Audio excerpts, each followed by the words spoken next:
This week is, of course, the weekend we celebrate the 4th of July, and the big news item of this week was the Supreme Court's shocking two final decisions. In one of them, the court now says that corporations can have religious beliefs, and I've been trying to wrap my head around that all week, because it raises the question, if corporations can have religious beliefs, where do they go to worship? The courts decided that privately held corporations have both religious beliefs and the right to exercise them, but that still dodges the question. Where do they go to church, and who gives the sermon? Who's qualified to preach a sermon to a corporation? Well, if I may say so, I'd like to give it a try myself. Good evening, brother and sister corporations, and welcome to the Church of All Corporations, also known as the Corporate Church of Free Market Salvation. Take a pew and rest your articles of incorporation as we prepare for today's sermon. This week gave us the ruling that finally put the Supreme Court, as this earthly body extended the right of religious belief to non-human entities like ourselves for the first time in the history of the world. Praise Scalia. He was there in spirit, if not in body. So pray with me, brother and sister corporations. Conservative ideology, really just a blend of fears and hates and greeds and pathologies wrapped up in a religion-like bow, is the only faith we or American corporations hold.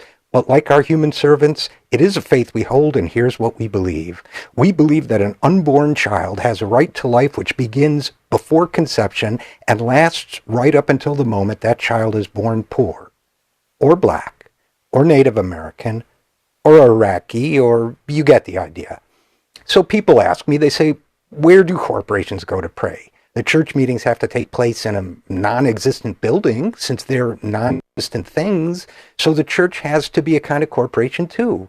And I call mine In God We Trust Incorporated. It's easy to remember. You see it every time you pick up the money. And that, my friends, we call branding. There's a signboard outside the church that says, follow the prophets, and you know how to spell that one. And sometimes it says, profit without honor.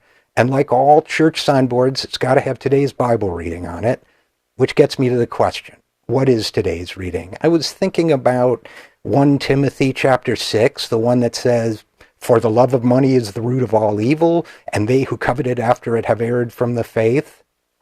But I don't think it'll do. And then I thought about Mark chapter 10, verse 25. It's easier for a camel to go through the eye of a needle than, well, you know that one, but I don't think that one will do either.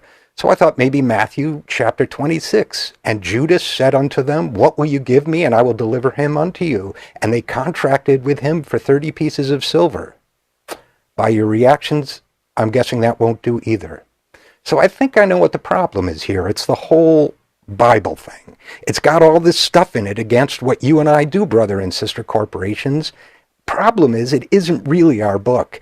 And the problem is worse when you look at the other books, because they're all the same. The Torah, the Quran, the sermons of the Buddha, the Tao Te Ching. Forget about it. We can't use them either. But you don't find these kinds of heresies in the Tao of Jones.